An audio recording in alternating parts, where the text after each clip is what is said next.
Hey guys, welcome to Quinian's Budget Crafts. Let's make a guillotine. So the first thing I'm going to do here is use a mini to figure out about how high I want the overall structure to be. A full length popsicle stick, minus the ends of course, seems about right. So we're going to do this entire thing out of wood, but it still needs a track for the blade to go in. So we use a couple popsicle sticks for that. You could just stick the whole thing on there, but I was trying to save some and split them in half. They're almost impossible to split in half perfectly because this natural wood is going to split off where it wants to. But, whatever. If you're going to split them, do that. Just put a ruler on there and run your blade down it. Otherwise, just glue some on there. If you are worried about the spacing on these, you can measure it out to figure out what your spacing is going to be. Mine ended up being about 3.5 millimeters. You don't have to use a micrometer, you can use whatever you want, just another piece of a stick or something. Just make sure they're more or less the same. One good thing about this cheap hobby wood is it's very porous, so just a little bit of super glue is all you really need to stick stuff to it. Once you've got that done, go ahead and shave or sand off any excess sticking out the sides. Now normally you guys see me cutting things with this old dovetail saw, but I can't quite make a straight cut on anything this thick. And I've got this little chop saw, so that's what I'm going to be using to make all of my cuts. If you guys want this particular saw, here's the label for it. It's about 30 bucks at Harbor Freight or whatever your discount hardware store is. Now here's where a small handsaw is actually handy. This saw is not big enough to cut all the way through this beam and the popsicle stick, so I just finished it off with a dovetail saw. Then I went ahead and cut the other end at the top of the popsicle sticks. If they're a little uneven, just pick a height and cut them both there. As long as they're the same, that's all you gotta have. Then I cut a cross beam for the top and super glued that on too. So I did end up making a blade here out of 2 different popsicle sticks. I ended up not liking it, so just ignore that blade for now. We're gonna make a better one later. So now we need to make some braces. This particular saw has a little angle guide thingy on it. It goes out to 45 degrees. If you don't have this saw, you can use the little angle guide things that I used to sell, or the lines on your mat, or anything like that really. Once you've got one angle cut, you can hold the piece up to your other piece, and then that'll tell you how long it needs to be for where you're going to cut the other 45-degree angle. Once you've got that figured out, go ahead and cut 6 of those pieces. Now some smaller pieces for the, I don't know what you call it, the table, I guess, that you put the victim on. Took me a minute to figure out how long I wanted that. Once I figured that out, I held it up to figure out how high I wanted it and marked that to make the leg for it. As you can tell, I'm not really measuring much of anything. It's all eyeball, whatever looks right, there you go. You're going to need 2 support beams for the bench itself, and then 2 legs. And then I cut some cross beams to support the legs and the bench top. Not sure how to word that. These things here. You just hold it up to your existing piece and then mark it where you need to cut it, because this is 2 wildly different angles. Or you could do it as a square if you wanted to, I suppose. I just figured the angle looks kind of nice. And these ones I did cut by hand because the saw's not going to do that. Same as everything else, just put a little super glue and stick it right on there. So I did notice when I was gluing these legs together that they needed a little bit of reinforcement. So what you do is you take the smallest drill bit you have, and you drill straight through one piece into the other piece.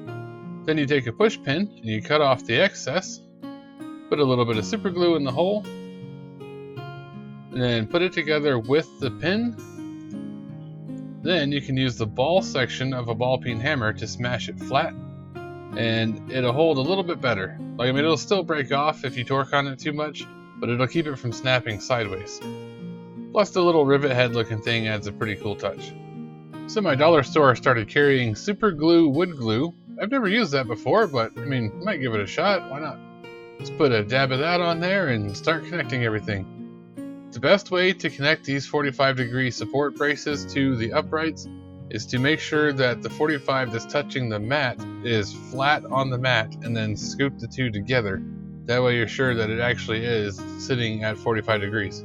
When you attach the braces to the front and back, make sure that they are right up against the very outside edge.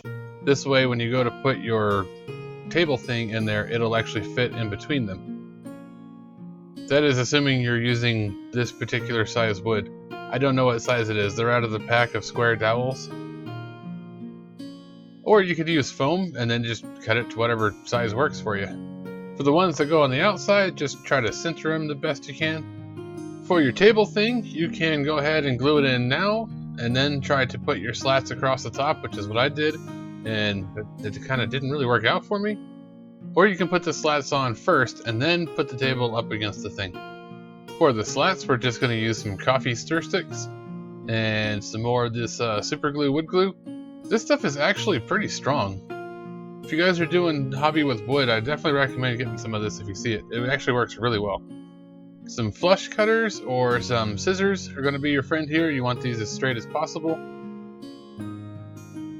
Just cut them to fit in between the two rails there and start layering them on. Here I realized that I didn't have them pushed close enough together, and I tried pushing them together and that made them buckle in the middle.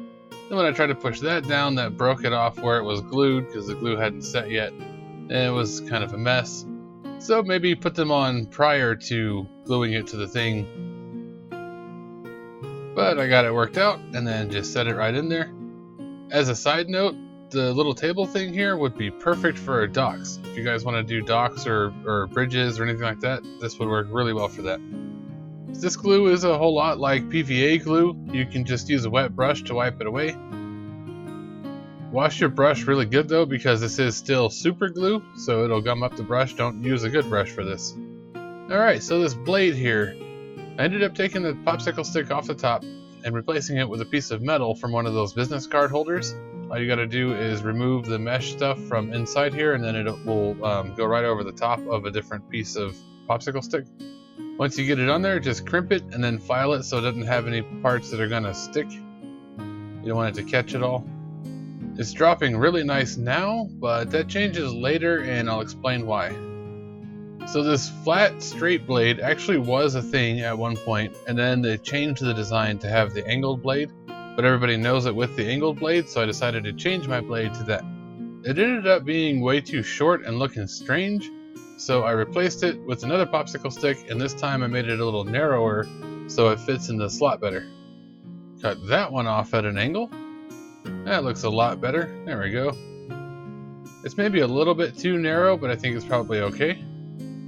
To get the sharpened blade look, just hold it pretty flat to the mat there and rub it back and forth on some sandpaper.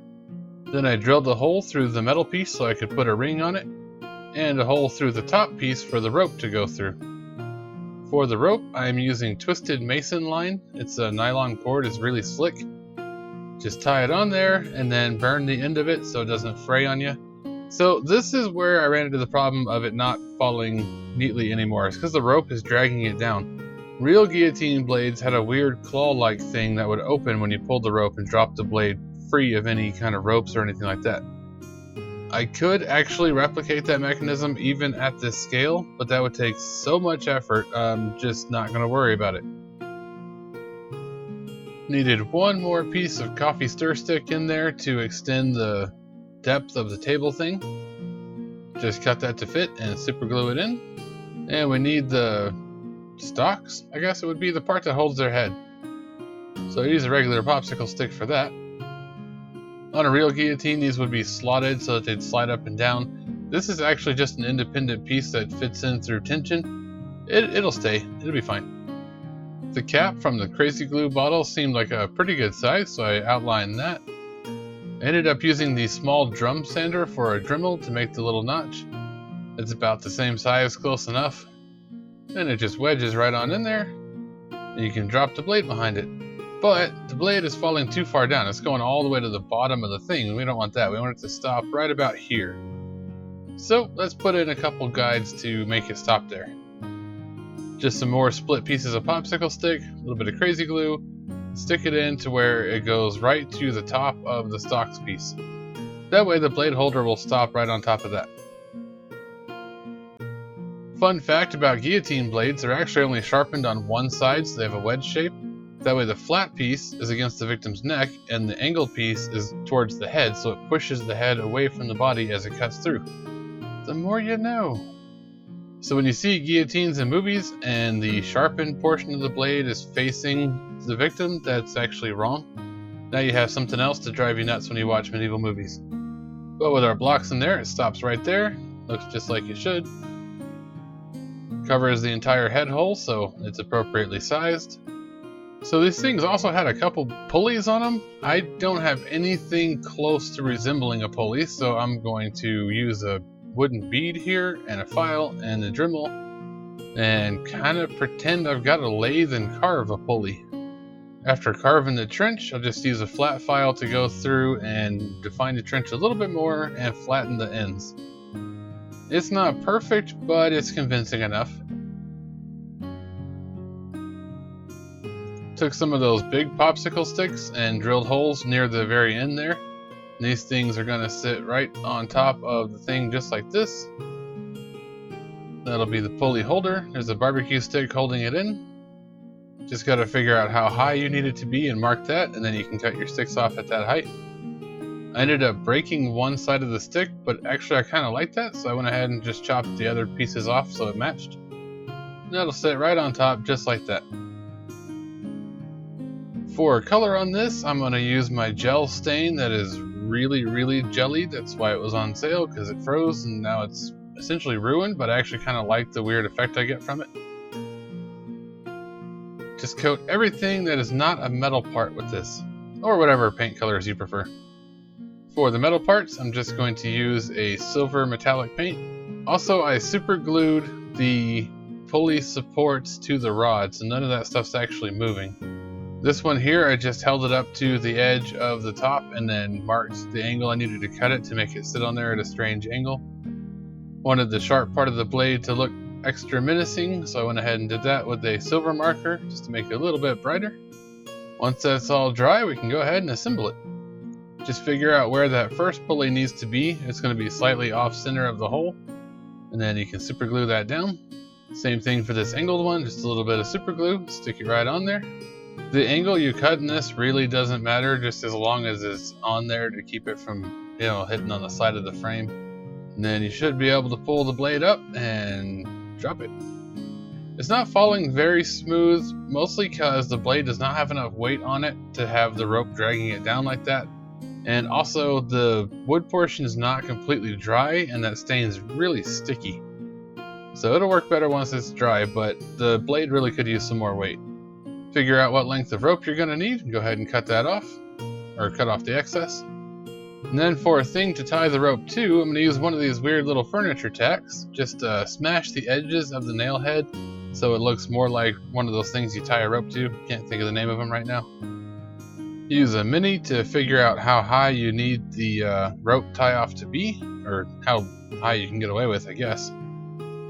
Then pre-drill your hole, because you don't want to try shoving a tack in here, it will split the wood. I had a little too much length on that tack, so I went ahead and clipped it off. I'm not sure what metal this is made of, but it's very soft. And then you can just jam that in the hole with your thumb. You don't even need to hammer it. There you go, you got a little rope tie-off point now. So when the blade is up, you can just wrap it around that nail a couple of times, and it should actually stay. And then the head holder piece is only in there with tension, so you can raise it to where the machine's ready to accept a victim, or you can lower it and drop the blade and set it however you want, really. It does still sort of fall, even with the rope screwing it up. The pulleys are too big. They definitely stand out. They're a little strange, but they do what they're supposed to do, so it'll be fine. So the spotlight this time is Miller's Marvelous Miniverse. Say that 3 times fast. Otherwise known as M3verse over on the Discord. He's got a bunch of pretty cool stuff going on here. He's got some crafting. He makes his own tools like drain rollers and stuff. A little bit of 3D printing, some painting. He does live streams, and unlike other streamers, he actually responds if you type in chat, which is pretty cool. So yeah, definitely go check him out. Keep an eye out for his live streams. Of course, you guys know the drill. You can support on Patreon, but of course, as always, thank you for watching. Don't forget to like, share, comment, subscribe, and I'll catch you in the next one.